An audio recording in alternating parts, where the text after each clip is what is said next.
From the Library of Congress and the Smithsonian National Museum of African American History and Culture. Monday, May 23.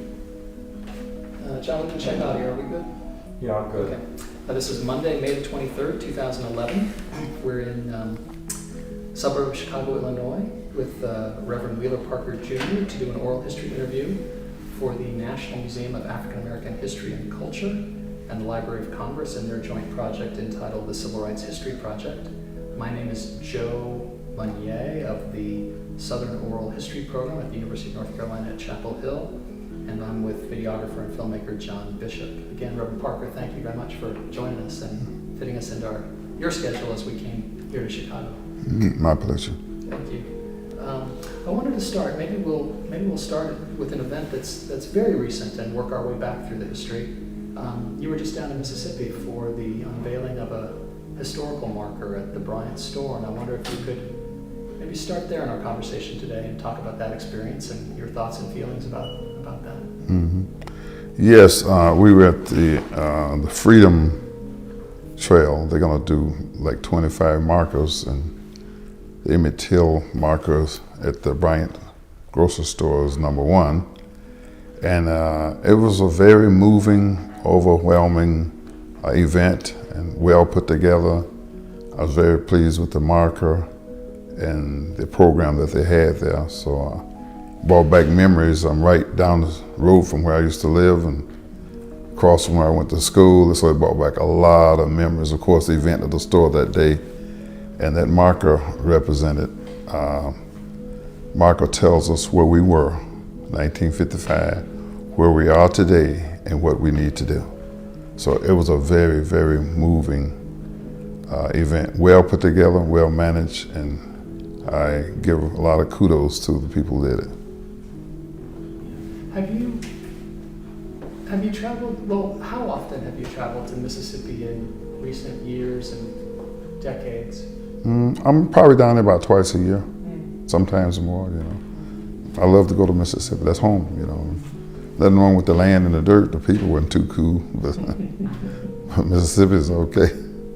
You moved to Chicago, I think, in 47. Moved to Summit, Argo, right outside Chicago in 1947. You just mentioned your memories of Mississippi. Can you maybe take us through what you saw and experienced paint a picture of the landscape when you got off the train back in 55 when you returned there for that summer visit? What did the house, the landscape, the little town of Money, how would you describe all of that? Country.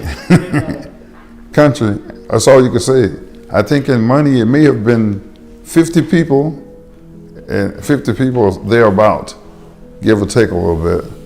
And that's good, rich delta soil. You don't want people on this for growing crops. And it was ideal for that. And that's what we did. When we got there, we got busy, got our cotton sacks, and went to the cotton field. I think I made about $8 that week. So it was a fun time for me, swimming and, we did what 16-year-olds, teenagers did. And we had a great time until. Can you paint a picture of your grandfather? My grandfather, what can I say about Papa? No nonsense.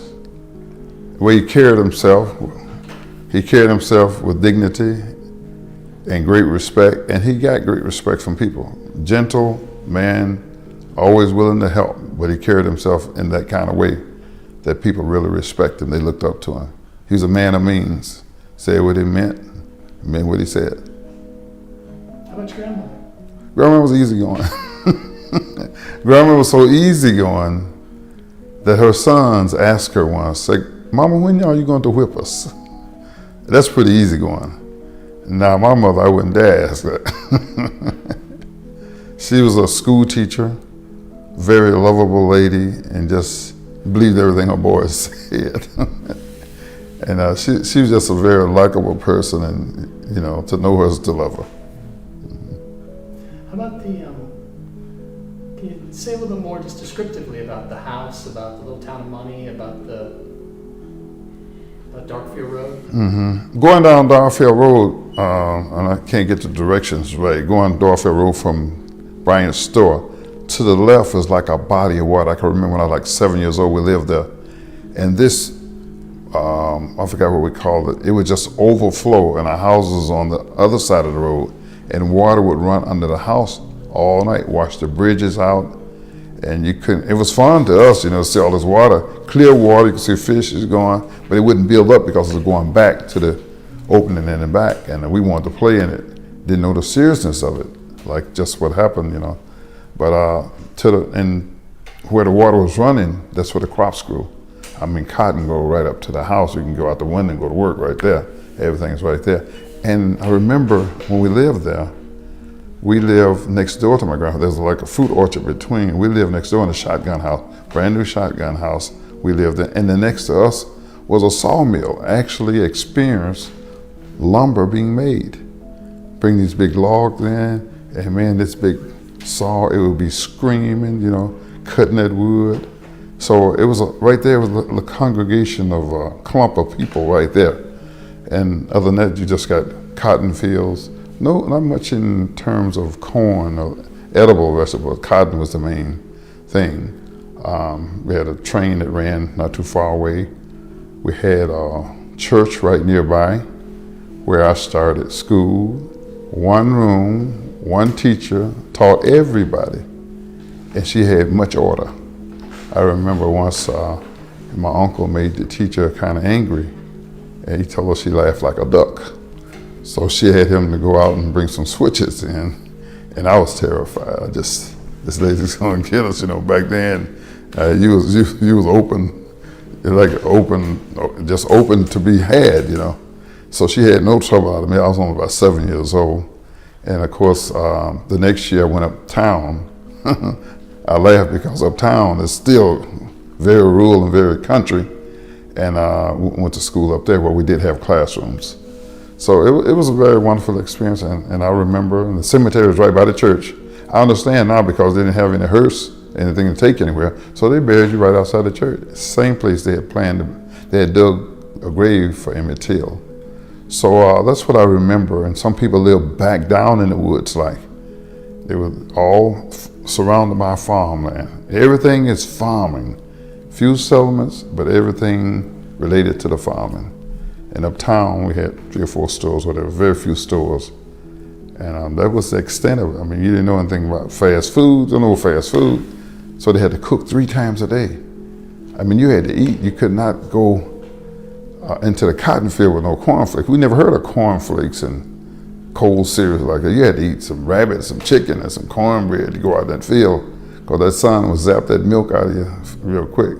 So it was a wonderful time, We just didn't know anything else. I tell people, I say, I love picking cotton. I love the country. They say, you didn't know any better. So I didn't stay there long enough. But they would brag on us. And then I can remember in the fall, come time, because you could only go to school after the cotton was in. So my dad was like 18 years old when he graduated from 8th grade, because you have to put in so many hours to finish a grade. So you started after the cotton was in, maybe November, so you're always behind. And I think what is remarkable is that they held to the fact that you had to have so many quarters or whatever it was in the past. And so he's 18, getting out of 8th grade, but they held to the line. Got one of his school books from 25, and he's telling about he met my mother and his heart was made happy that day. So we have a lot of history there. And those are the things you kind of remember, the little things like that happen around the farm. When you got on the train to head back down to Mississippi in 55, was your mood just one of general enthusiasm and looking forward to the trip and all, or did you also carry with you some sense of it's not the place I now know, it's not Chicago, it's a different place, I need to shift my behavior a little, or was that in your mind at the time? For sure. See, I was born, and you always heard the stories, very much aware of where you're going. So you're going down behind the Iron Curtain. They equated it with going to, at that time, Russia was called the Iron Curtain. You knew exactly At least I did. I knew exactly where you were going and what could happen because they told you the stories of things that had happened to people.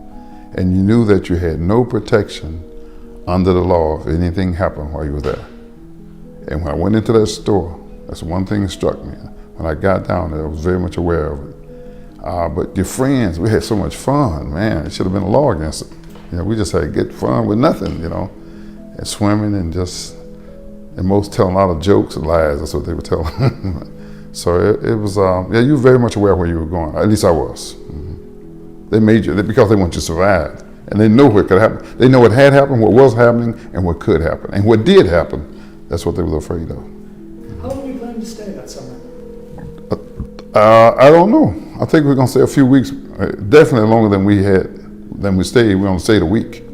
Yeah, and we were only there three days before this incident happened, from Sunday to Wednesday. You know, and everything just got out of kilter right there. Mm-hmm. Tell me a little bit about how you remember those first couple of days before the Wednesday evening at the store.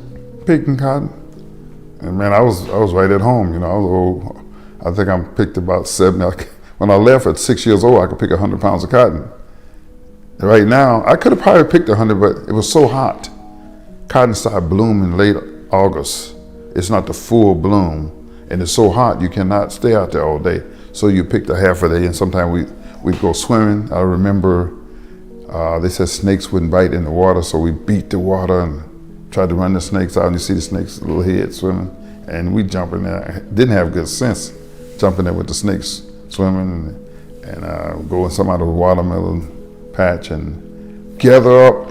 And jokes is the number one thing down south. I mean, everybody just seemed like knew jokes with me, you know. And my uncle was driving the car. He's my age, and we riding around in a car, and he let me drive. Man, it was a fun time. I was having a ball, and the girls around, and it's just a great time, you know. Yeah, great time. Let me have you describe that late Wednesday when I guess you all come home and have supper and then decide to. Would you open me pause for a second? Sure. We're rolling. We're back after a short pause just to check our equipment. Reverend Parker, I was just about to raise this. Now we turn to things that are much less. Memories much more complicated and much less happy than the ones you were just describing. Can you talk about that second half of the day on Wednesday of that visit in August of '55? We got that at Sunday, and Wednesday was the first day that we rode to this little town. I guess it's about 3 miles down this gravel road, and still excitement, but teenagers got a car to yourself, so that was great. And it's the end of the day, correct? Yeah, near the end of the day, dusk. Wasn't quite dusk, but by the time we left, we stayed. I can't remember how long we stayed there.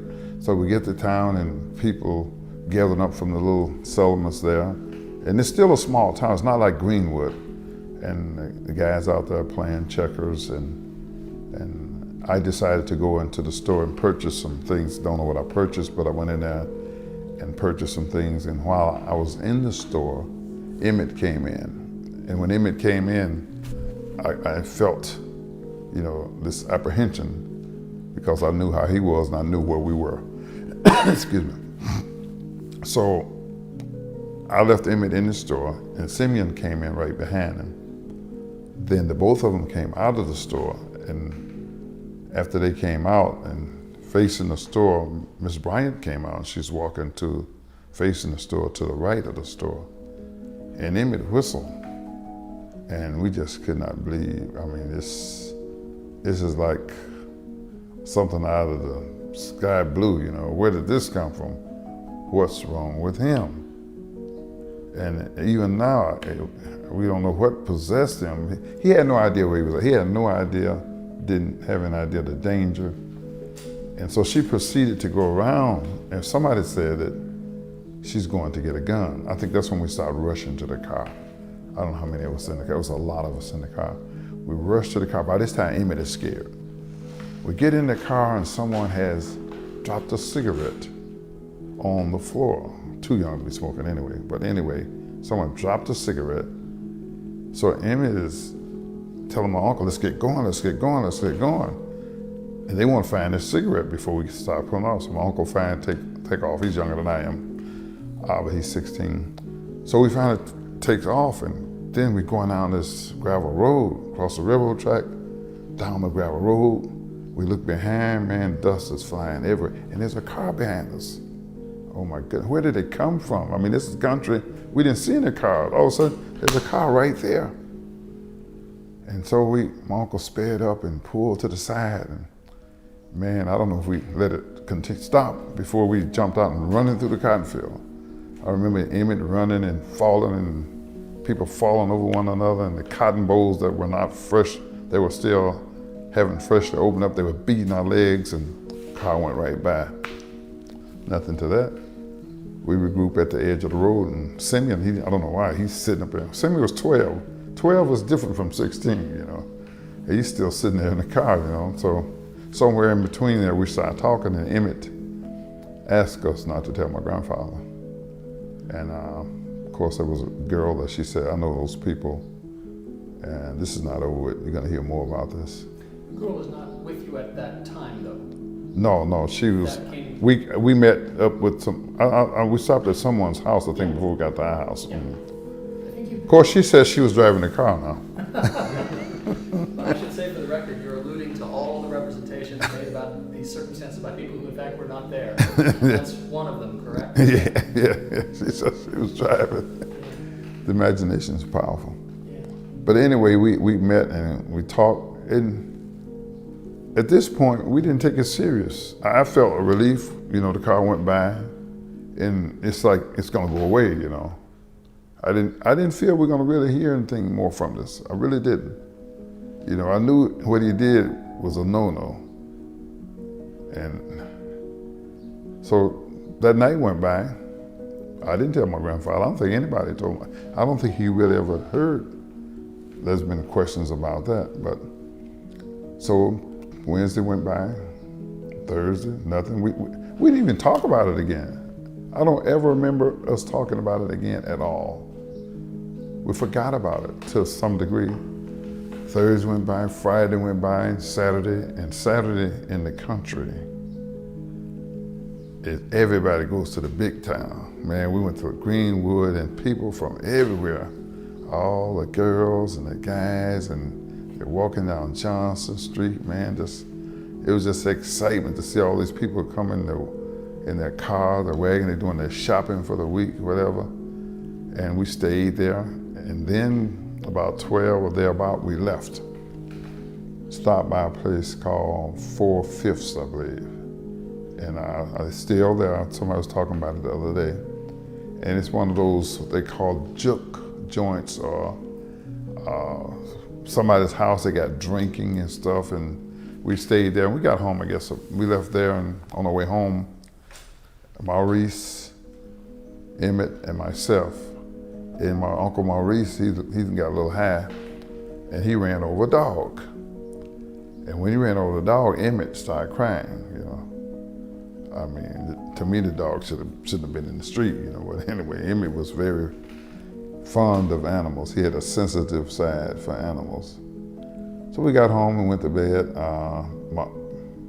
I slept with Maurice, and Emmett slept with Simeon.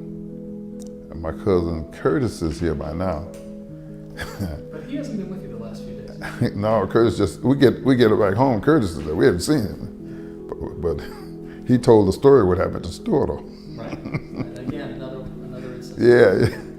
Before you go forward with that story, forgive me for interrupting. I want to ask No problem. Take you back just for a moment. You said a moment ago that recalling the visit to the Bryant store, that you stepped in and then Emmett came in behind you. You felt a little just instinctive apprehension. Oh, yeah. You might not Yeah. know the rules and the informal rules. I know him. Yeah. I live next door to him. Exactly. So tell me about him. Well, I have to come back to Argo where we live. You know, he the kind of guy, he loved pranks, and what he thought was funny wasn't funny all the time. We go to visit him after he moved to Chicago, 64th and St. Lawrence. So we walking down the street. My cousin Sonny, got a cousin over here. She probably should have interviewed him too.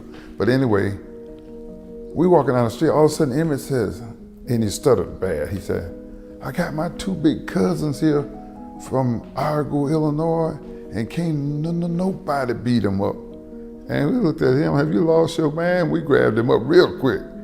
Because the gangs were bad in Chicago, and in the suburbs, you're not gang orientated. So those are the kind of things he would do.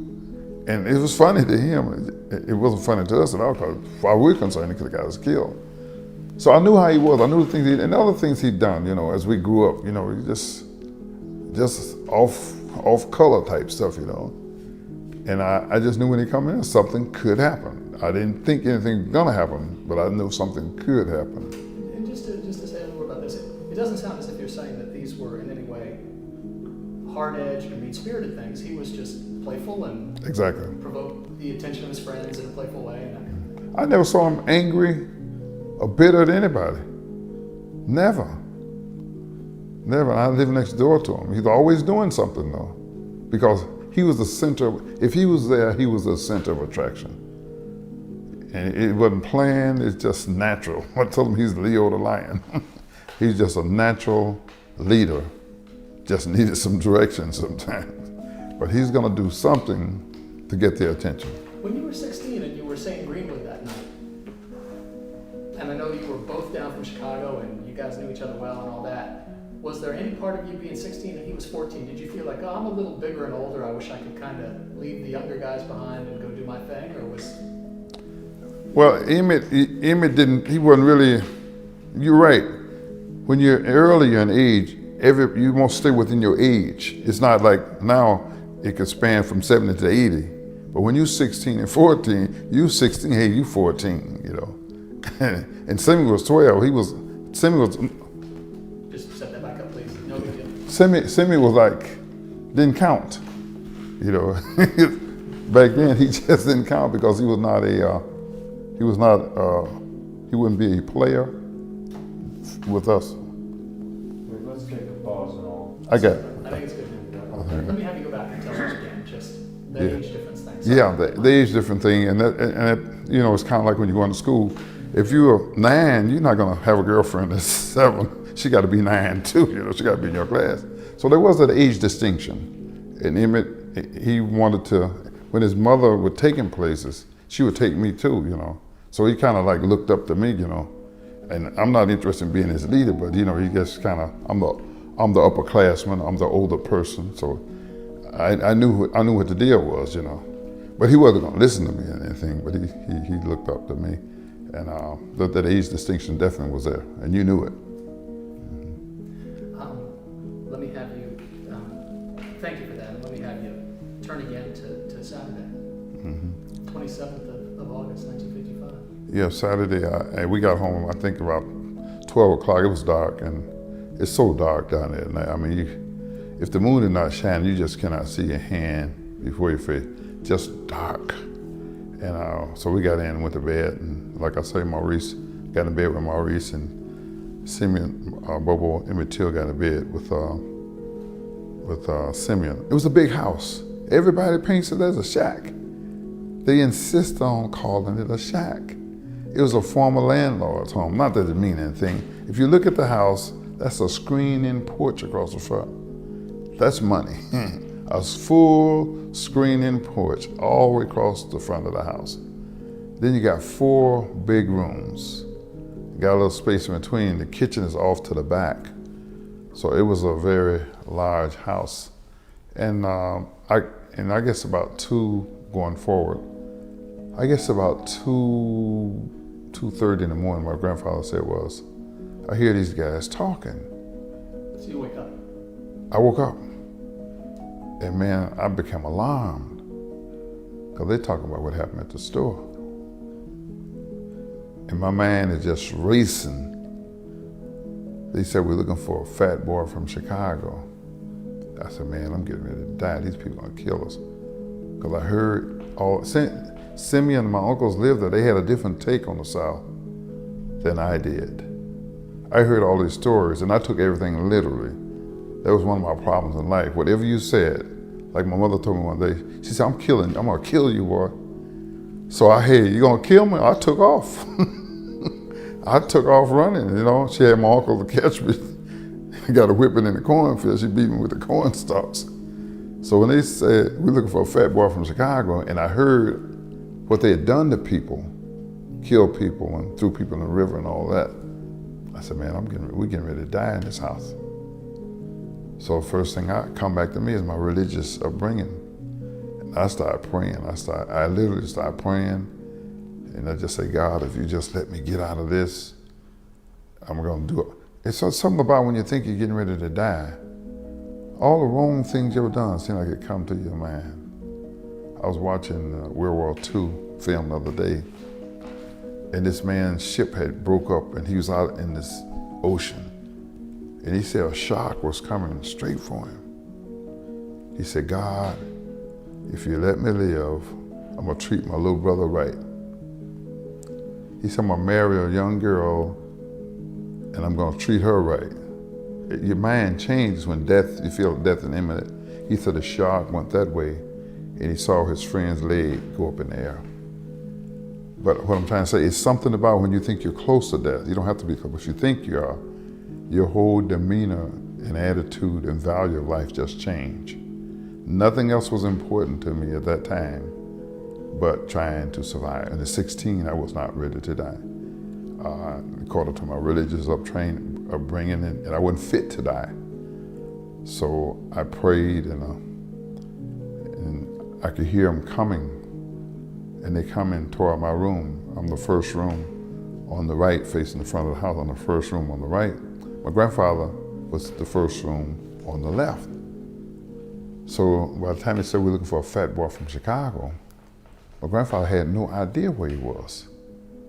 So he just started went around. Your grandfather met them on the porch? Grandfather, Papa met him on the porch. And then came into your room? They came into my room, and I can remember, I'm stretching my eyes, I'm shaking like a leaf on the tree, and just then in walked this guy with a gun in one hand, and I was always afraid of guns. Emmett wasn't really afraid of guns because there was a gun left in the house once, and he got it. He could have killed us. You know, we playing with the gun in the house. You know, we had those little chifferos,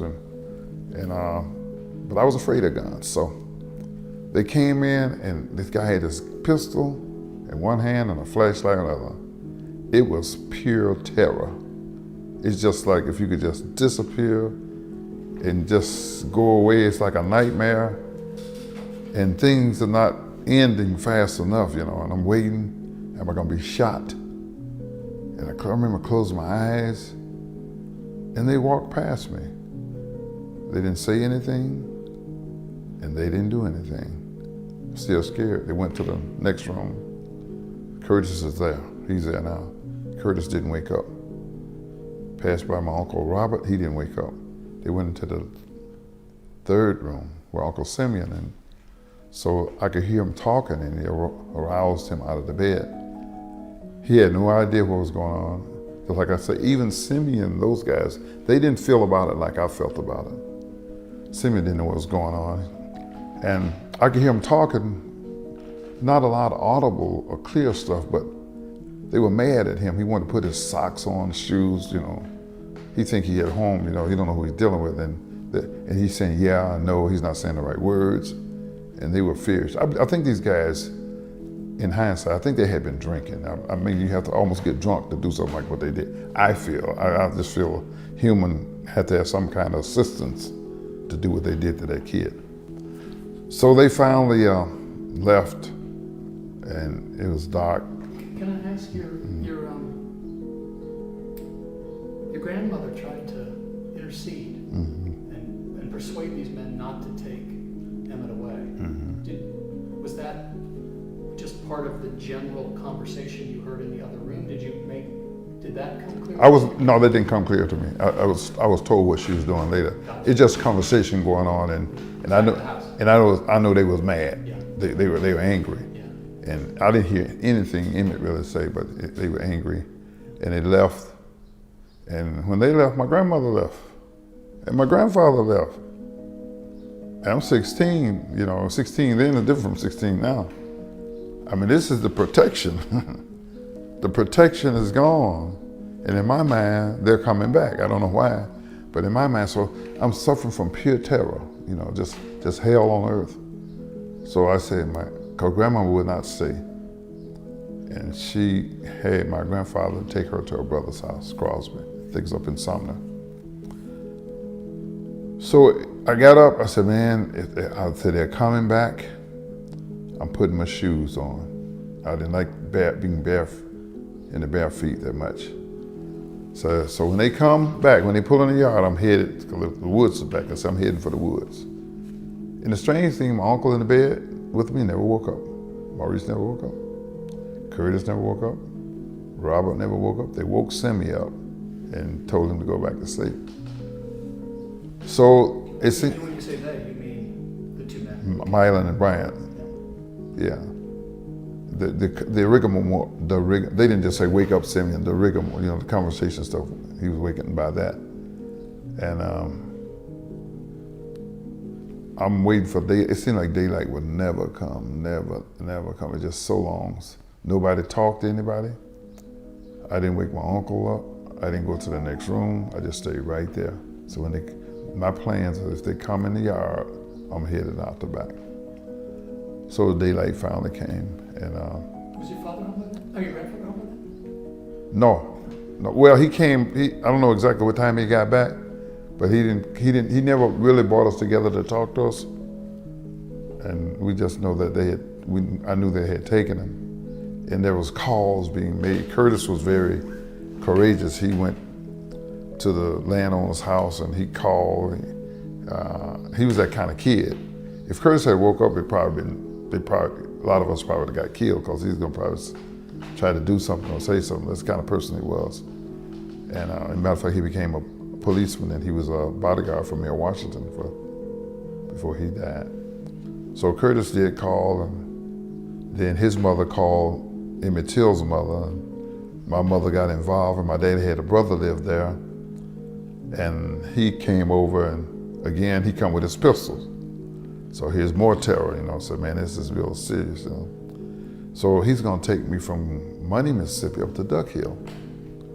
And somebody in the crowd, I was always a very serious-minded kid. Somebody in the crowd said, look, we're gonna send him up there to get you. Just like that. They did not believe that Emmett's gonna be killed. They still kind of joking about it, because the man told them they're gonna take him and, you know, punish him and bring him back. So we're gonna send him up there to get you. I didn't sleep a wink. From that time, 2:30, for over 24 hours, I did not sleep, because I was at my uncle's house, and every time a car would go by, I'm looking for him, you know, I'm looking. And eventually my uncle, he took me to the train station a couple of times to get on, because I didn't have reservations, and eventually I caught a train early that morning, I think about 5, it was dark, I caught a train, got to Memphis, thinking I'm in Chicago, and I'm going to a washroom, and everybody said, you can't go inside, yelling, you can't go in there. I'm scared all over again. I'm thinking it's so big in this train station, I think I'm in Chicago. I'm in Memphis, they got the signs colored, and it seemed like I was never gonna get where I could just relax. So that's where it went that day that they took him from the house. Joe, let's pause for this 1 second.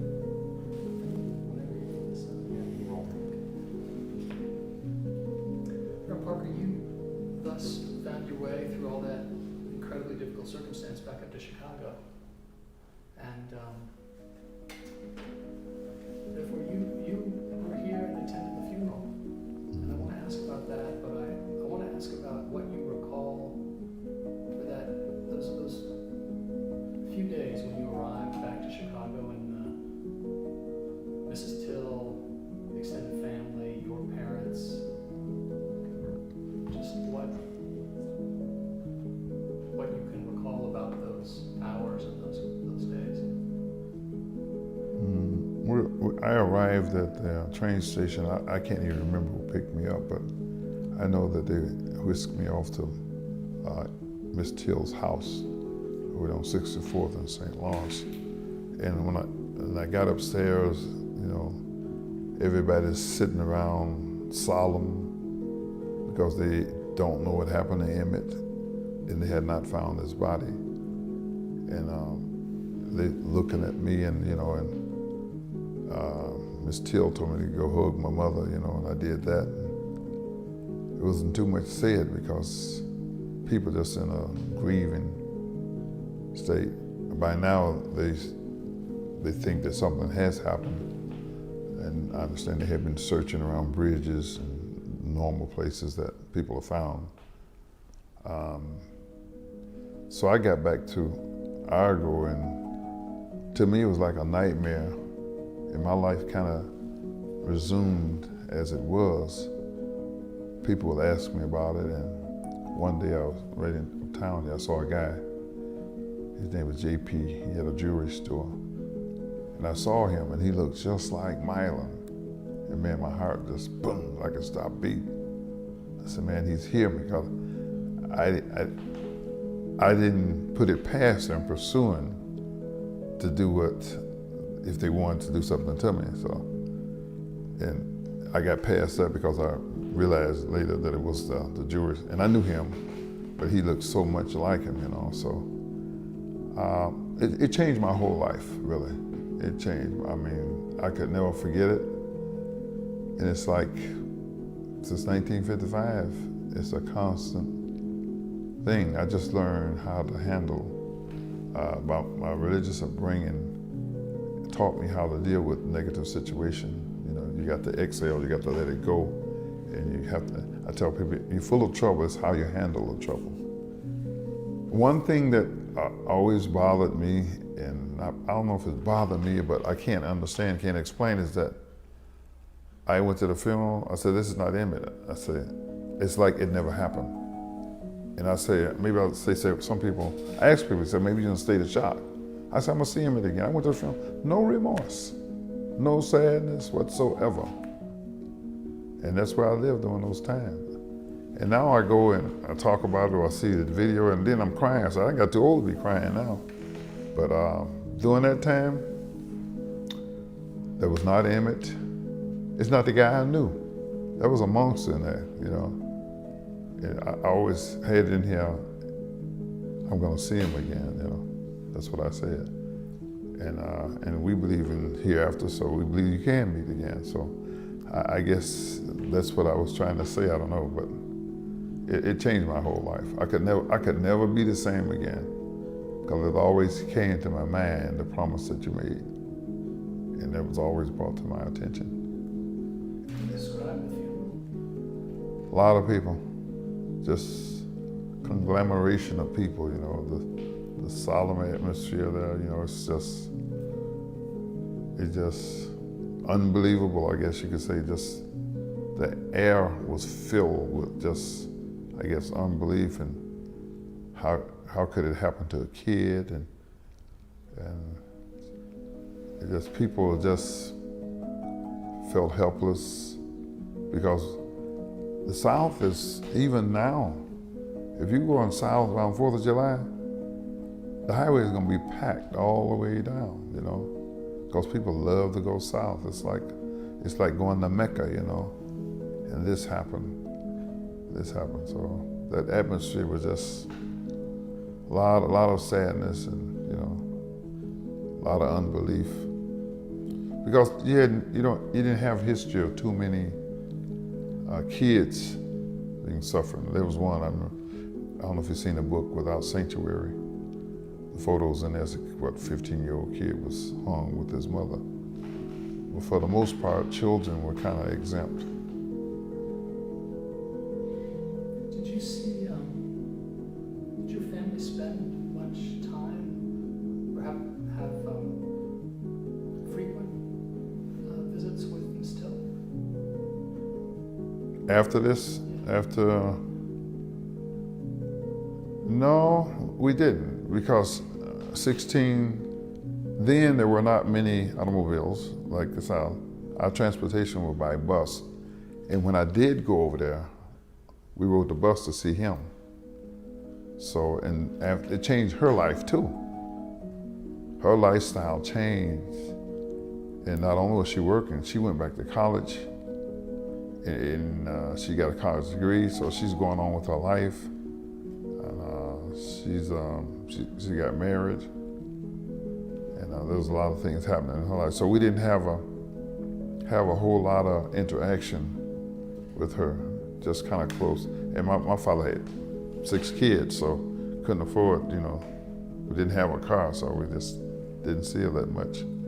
We did see her, there was times we did see her, but not that much. Did you find that this whole episode was on your mind frequently as you moved on through finishing high school and going on from there? Was it something that took a conscious, active place in your mind very often? Yes, for sure. Very, very often.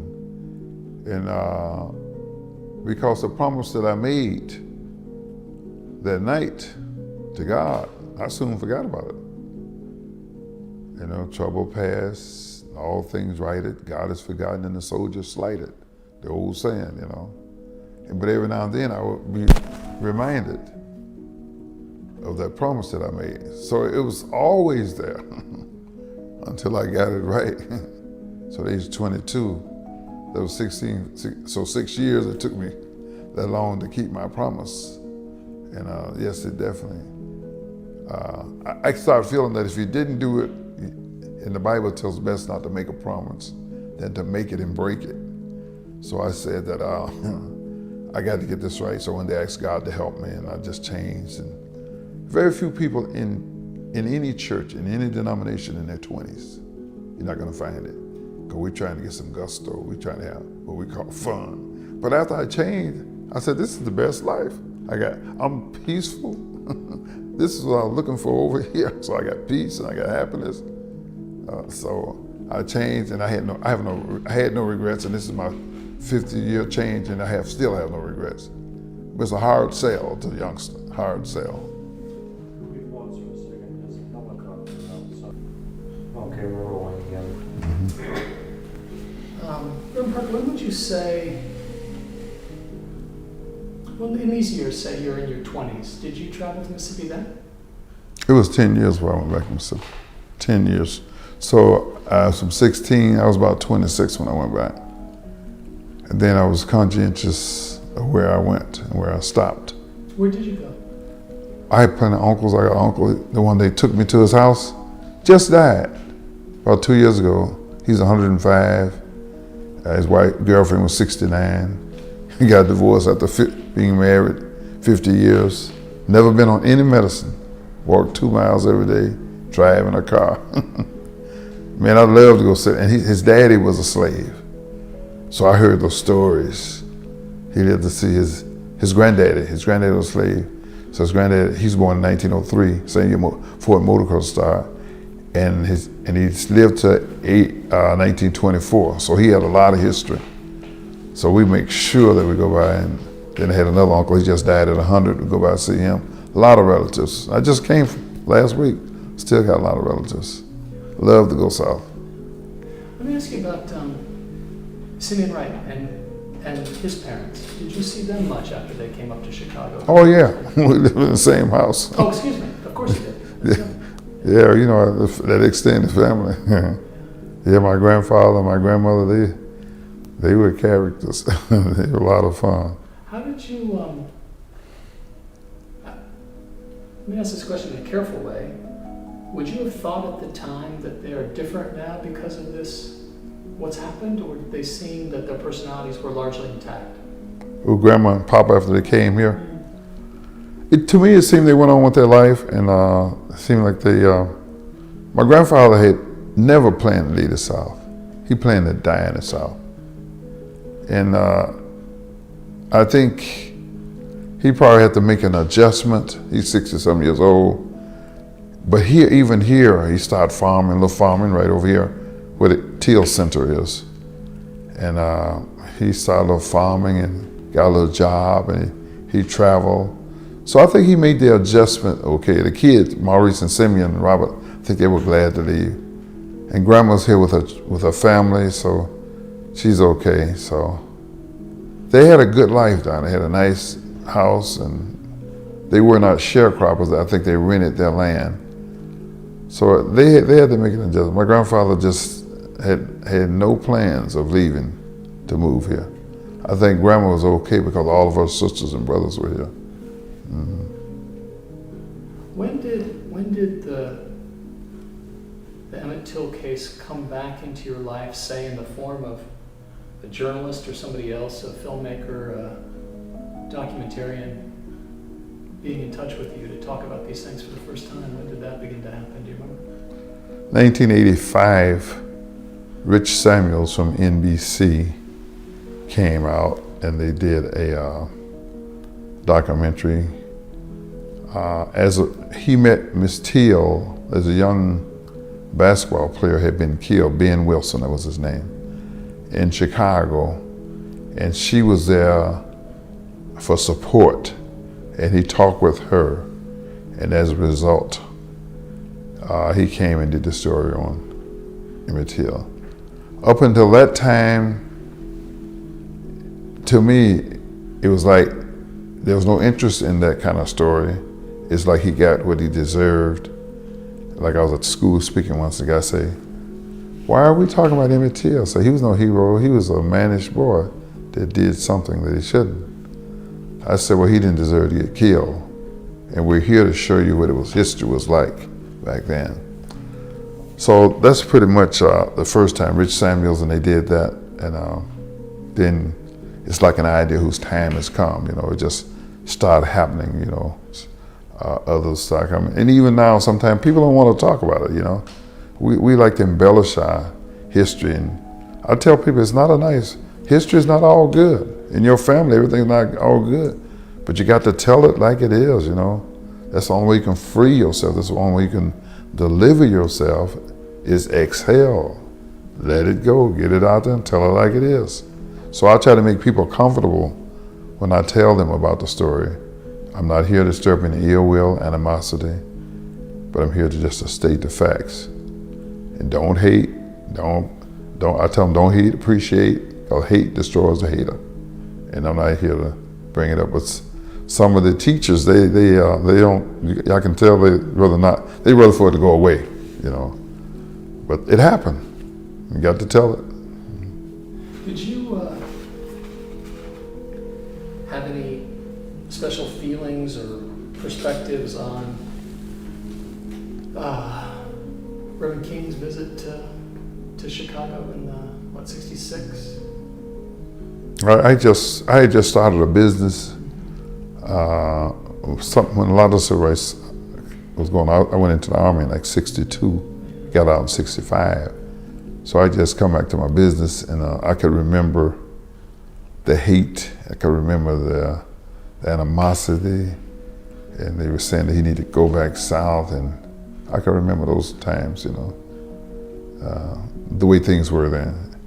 And you wonder if things would ever change, The law make you behave, but the law can't legislate the heart.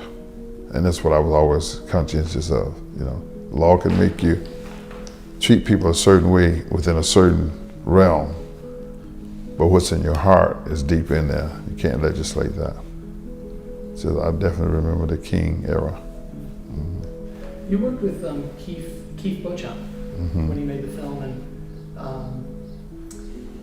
as momentum grew out of that effort, and the Justice Department and the Mississippi authorities jointly reopened the case, what were your thoughts and feelings? How did you evaluate the prospects for this new examination all these years later? Well, I've often thought of what you're talking about is all of a sudden there's interest, all of a sudden there's momentum trying to do some things. Yeah, to reinvestigate. Yeah, and then players are coming on board. It's just like everything is falling in line. And I know one person, there's a whole lot of conglomeration of things coming together. You got players, you got, which is not mentioned much, Alvin Seitz. You don't hear much about Alvin. Alvin played a pivotal role. And sometimes what I saw I didn't like, because some people act like they own the story. I say, it's stupidity. I mean, it's a story that's out there, And Alvin Seitz was the one that really, he came here specifically, one reason, to get it open, because he had done a case out there in Kansas.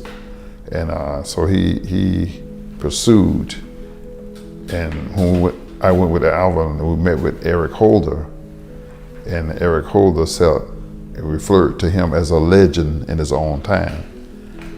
He pursued, here's a kid that did not have I don't think he had a high school education, but he's well trenched in the language, and I guess he studied it over and over, and he pursued these senators and about the Till bill, and then they got, Bush signed the Till bill that allowed $11 million a year for 10 years to be put toward pursuing cases dating back from 1970. Then he pursued the appropriations. I thought once a bill was passed, the money's automatic. I didn't know you got so he pursued that. I have a lot of respect for Alvin, a lot of respect for him and the work. And he's so unpretentious. That's what I like about it. He's not an egotist. And it's not whoever get the credit, he don't worry about that. So I've been over there many times to support him. So that's what it was like. Let's pause for just 1 second. Thanks. Let me ask you to talk a little bit more about your thoughts and your perspective as the case was reopened by the Justice Department and officials in Mississippi, and how you looked at that process, what range of emotions and feelings it provoked, and your sense of how that was handled. Say that again now. Sure. When the case was reopened, 2004, 2005, I'm interested in your range of thoughts about that as you watched the things that did happen in that process, including the exhumation of the body, ultimately decision down by Mississippi officials and others not to move forward with any new indictment. The range of emotion you felt, the range of opinion you had about how all that was handled. When they first told me that it was going to be open, I had a pessimistic view or a negative view. I said, ain't no way in the world a white man in Mississippi going to open this case against no white man. That's my first thought. Then they said, well, it's a woman. I said, maybe a white woman. Then it says a black woman. Her name is Miss Childs. I said, well, maybe, it'll be open. I was concerned about her, knowing Mississippi, knowing people that you can't legislate to heart. I was concerned about that, was one of my concerns. And how else did I feel? So they gave her, the FBI did something that they wouldn't do about 50 years ago. They did the investigation. I never expected a whole lot because I know the attitude, the atmosphere of the country. I know where I'm at. I'm a realist. Never expected a whole awful lot happening quick, but I know that animosity is going to be still here. I don't expect no jumping in the bed type thing to happen. Okay, so they gave her the information. I met with the FBI. We did all this stuff, and this is more progress than we ever made. So you appreciate that. You respect that. Now we got the FBI literally, and they're asking questions. Seem like they may be kind of serious about getting to the bottom of this. So she gave it to the grand jury. The grand jury came back say, FBI thought they had enough information to indict someone. I'm not interested in anyone getting indicted. I'm not interested in anyone going to jail. I'm interested in knowing the facts, what happened. I still want to know what happened. I want to bring some closure to this here. Ms. Bryant understands she wanted them to give her immunity. FBI said, we can't give you, we're not prosecuting, we just investigating. The man that was on the truck with them out of Ohio, trying to think of his name, his son out of Mayor Glendora, he understand that he wanted immunity. He said he didn't know anything about it, he wasn't there, and I can't think of his name, but anyway. So all of these things are happening, and I'm just kind of going with the flow. And she said that they could not find enough information to indict Mrs. Bryant. So then Alvin comes with the Till bill that helps, you pursue other cases. That has its place, Still not bringing the closure that I want. I want to know what happened. Miss Bryant knows what happened. That's what I would love. That would do me a whole lot of good. Not gonna bring Emmett back, but I don't know if you understand what I'm saying. It brings closure. It gives you, to know is to have closure. And you can appreciate that. I don't want anything to happen to her. Leave the woman alone. And I doubt it, even if they gave her immunity, would she tell the truth like it really happened? It would be very difficult. I rode by her house with the University of Mississippi literary tour. We visited Harding Carter's. I think he's from there. William Faulkner. We did the whole. I was with a group of people I had no business with, but I was there because of Emmett Till. I'm not a literary person, and don't claim to be. Don't try. I am who I am, But anyway, it was a very interesting, informative, enlightening thing to me. So those are some of the feelings that I had, and to meeting with Eric Holder and going to the Justice Department. Those are great experiences, talking to great minds. But you're dealing with human beings, and I know I'm dealing with human beings. I know they can only go so far and only do so much. Did you ever meet Joyce Childs? No, I don't think so. I don't think I met Joyce. No, I don't think I met her.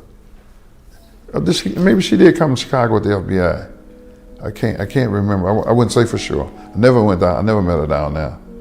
But she was courageous to do what she did. Her and Miss Bryant living in the same town.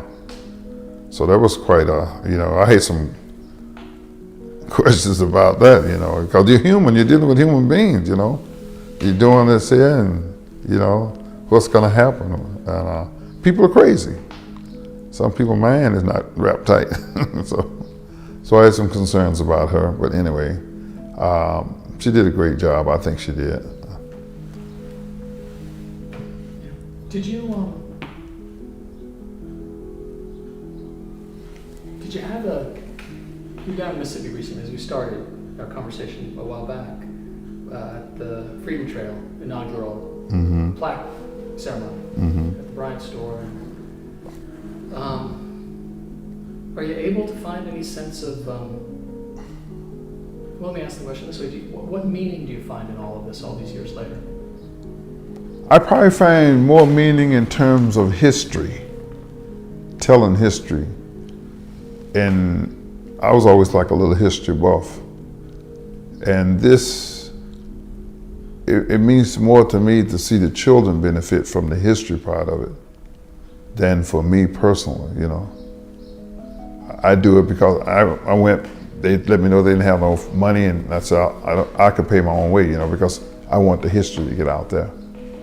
So I'm doing it from that perspective. I met down there with some kids from Dominican High School, good friend of mine, Mike Small over there. He was a pallbearer at Miss Till's funeral. He was on the white pallbearer that was there.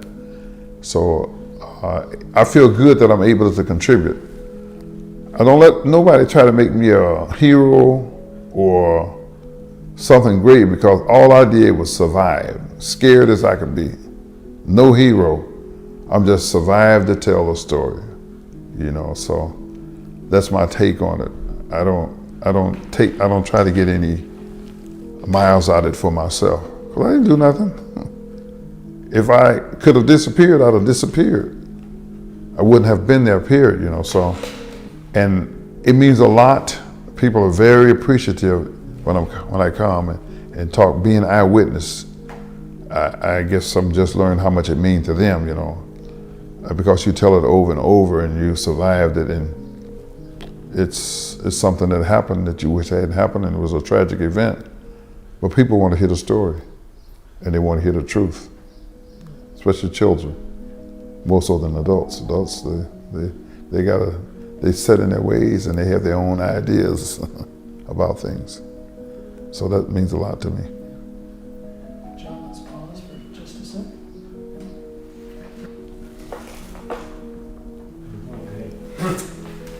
Reverend Parker, let me ask, as we come here to kind of the conclusion of our conversation today, let me ask you a little bit about some efforts in Mississippi here in more recent years to memorialize Emmett Till we talked about the Freedom Trail and that marker. They also designated a stretch of highway as the Emmett Till Memorial Highway. And I don't know if you know kind of the story on that coming to pass and your perspective on that. And Yeah, I think Senator Jordan had something to do with presenting that to the body, and I was there at this ceremony, just passed it a few days ago.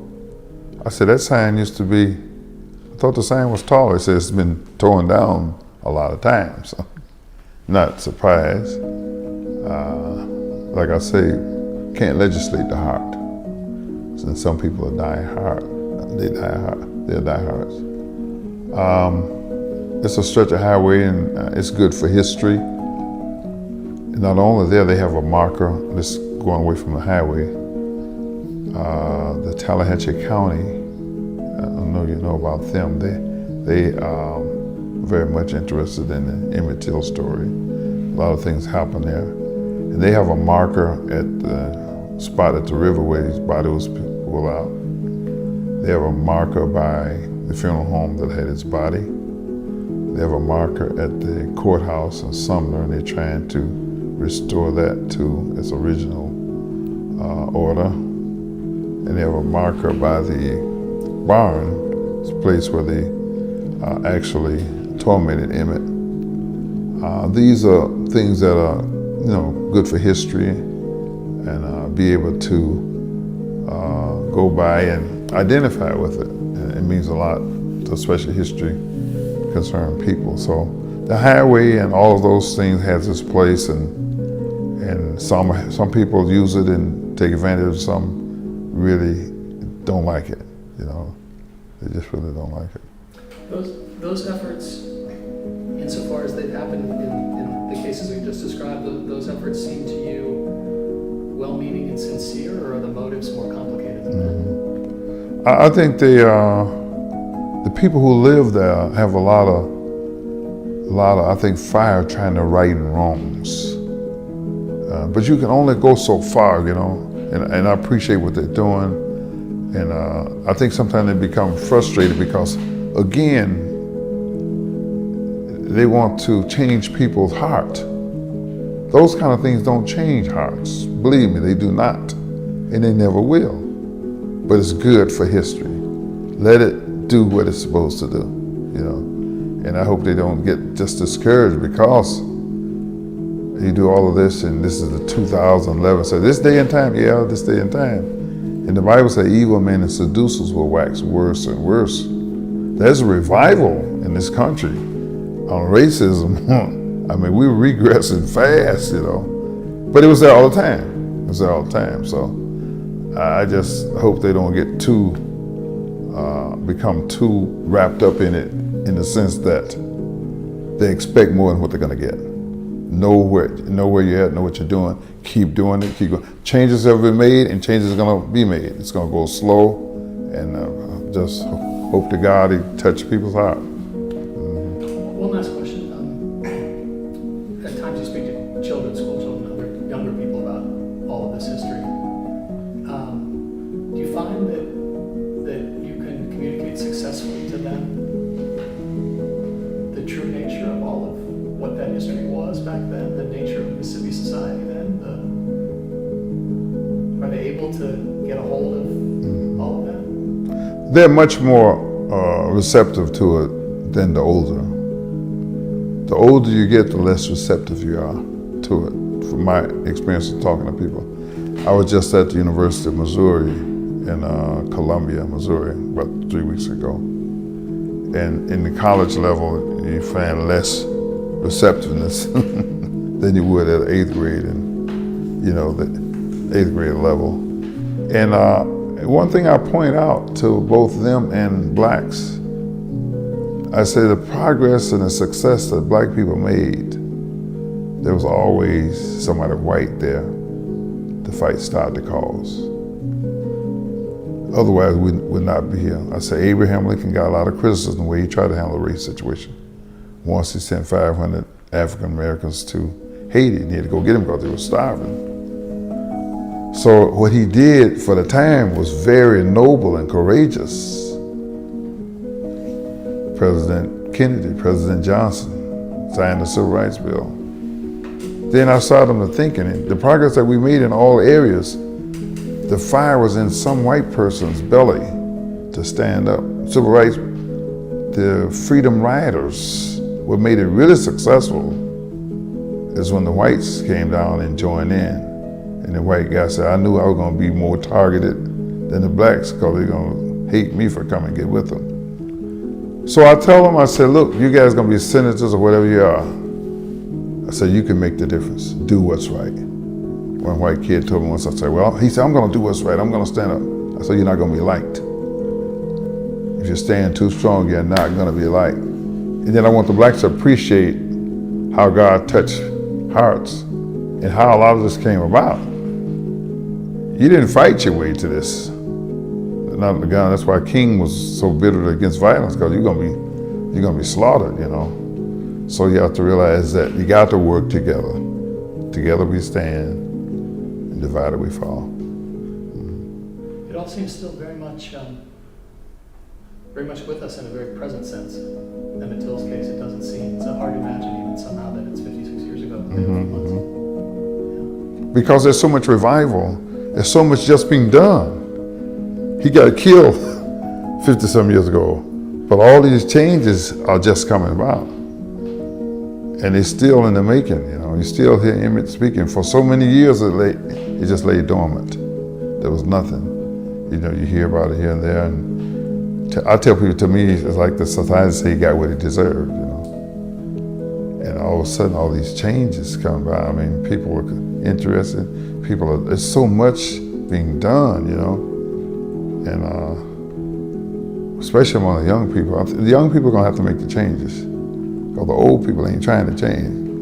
Yeah, they ain't trying to change. For the most part.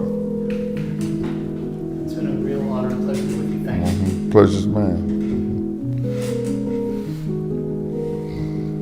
This has been a presentation of the Library of Congress and the Smithsonian National Museum of African American History and Culture.